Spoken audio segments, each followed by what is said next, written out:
اور مجھے کہا جہاں میں کہتا ہوں تم وہاں چلے جاؤ ورنہ میں تمہاری گردن مار دوں گا۔ میں نے کہا آپ کو اس کی ضرورت نہیں، آپ جہاں حکم کریں گے میں وہاں جانے کو تیار ہوں۔ تو اس نے اس عورت سے کہا تم کچھ کھاؤ گی؟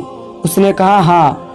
تو اس نے جو کچھ ٹوکری میں تھا اس سے نکالا تو وہ بہت پاکیزہ کھانا تھا۔ چنانچہ ان دونوں نے کھانا کھایا اور ٹوکری میری طرف پھینک دی۔ پھر اس لونڈی نے بانسری اٹھائی اور بہت خوبصورت آواز میں گانا گایا۔ پھر اس نے مجھے کہا اے ملا، اگر مجھے تمہارے نشے میں آنے کا ڈر نہ ہوتا تو میں تمہیں بھی شراب پلاتا۔ میں نے کہا اے استاد، میں 20 رطل پی جاتا ہوں مگر پھر بھی نشہ نہیں آتا۔ تو اس نے مجھے ایک برتن دیا جس میں 5 رطل شراب ہوگی۔ اس نے کہا پیو، یہ سب تمہارا ہے۔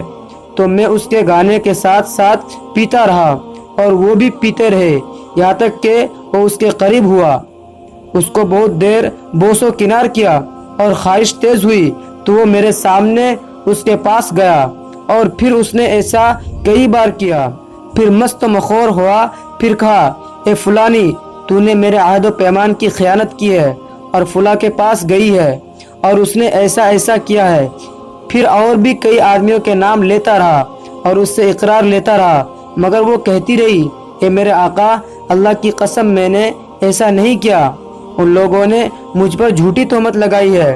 اس نے کہا تو جھوٹ بولتی ہے، میں نے فلاں رات کو فلاں گھر میں خود دیکھا تھا، تجھے فلاں نے بلایا تھا اور تم نے یہ کیا اور یہ کیا اور میں نے اپنی آنکھوں سے دیکھا تھا، اب کیا حیلہ چل سکتا ہے؟ تجھے پتا ہے میں تجھے یہاں کیوں لایا ہوں اور یہاں سخت سست کیوں کہا؟ اس نے کہا کہ مجھے نہیں معلوم۔ اس نے کہا تاکہ میں تجھے الوداع کر دوں اور آخری عہد باندھ کر تجھے قتل کر دوں، پھر تجھے پانی میں پھینک دوں۔ تو اس لونڈی نے بہت فریاد کی، پھر پوچھا اے میرے آقا، کیا تمہارا دل اس کو پسند کرتا ہے؟ اس نے کہا ہاں اللہ کی قسم۔ پھر وہ اس کے قریب گیا اور اس کا آزار بند نکال کر اس کو باندھا۔ تو میں نے کہا اے میرے آقا، اللہ سے ڈرو، ایسے شان و شوکت والے چہرے سے تم تو اس سے محبت کرتے ہو اور پھر یہ ستم کیوں کر رہے ہو؟ تو اس نے کہا اللہ کی قسم میں اسی وقت تم سے ابتدا کرتا ہوں۔ پھر اس نے تلوار نکالی تو میں نے فریاد کی اور چپ ہو گیا۔ تو اس لونڈی کی طرف بڑھا اور اس کو ذبح کر دیا مگر اس کو پکڑے رکھا حتیٰ کہ اس کا خون بہہ گیا اور مر گئی۔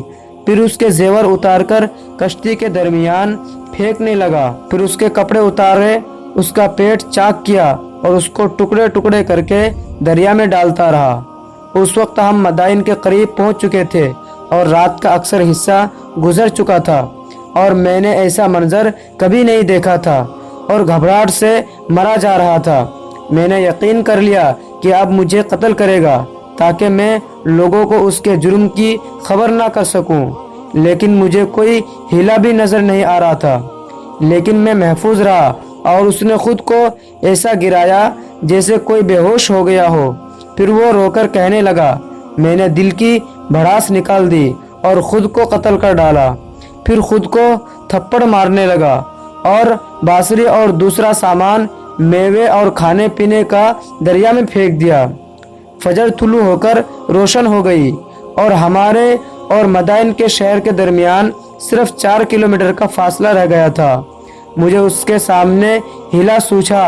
میں نے اس کو کہا اے میرے آقا، صبح ہو چکی ہے، کیا آپ نماز نہیں پڑھیں گے؟ میں نے سوچا یہ تھا کہ یہ کنارے پر چڑھے تو میں کشتی کو بھگا کر اس کو اکیلا چھوڑ جاؤں۔ اس نے کہا ہاں مجھے کنارے پر چڑھا دو۔ تو میں نے کشتی کو کنارے پر لگایا اور اس کو باہر پھینکا، لیکن وہ کشتی سے جبھی ایک ہاتھ اونچا ہوا تھا کہ ایک درندہ نے اس کو دبوچ لیا۔ اللہ کی قسم میں نے اس کو درندہ کے منہ میں ایسے دیکھا جیسے تنور کے منہ میں چوہا۔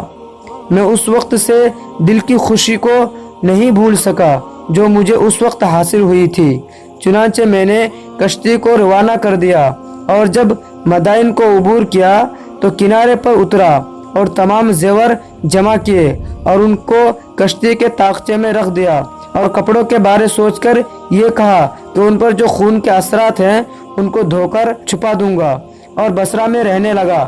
میں نے غور سے دیکھا تو میرے پاس 1000 اشرفیوں کے زیور تھے اور لباس بھی، جن کو میں نے بہت سی اشرفیوں کے عوض فروخت کیا، اور بصرہ میں رہ کر تجارت کرنے لگ گیا، اور بغداد واپس جانے سے ڈر گیا تاکہ مجھے وہ غلام نہ دیکھ لے، یا مجھ سے مطالبہ نہ شروع کر دیا جائے، یا مجھ سے اصل ماجرا نہ پوچھا جائے، اور تجارت کا سامان بڑھتا رہا تو میں نے اس تمام سامان کے بدلے میں بغداد کی تجارت خرید لی، اور کئی سال سے اس میں واپس آ گیا، حتیٰ کہ تم نے آج مجھے دیکھ لیا۔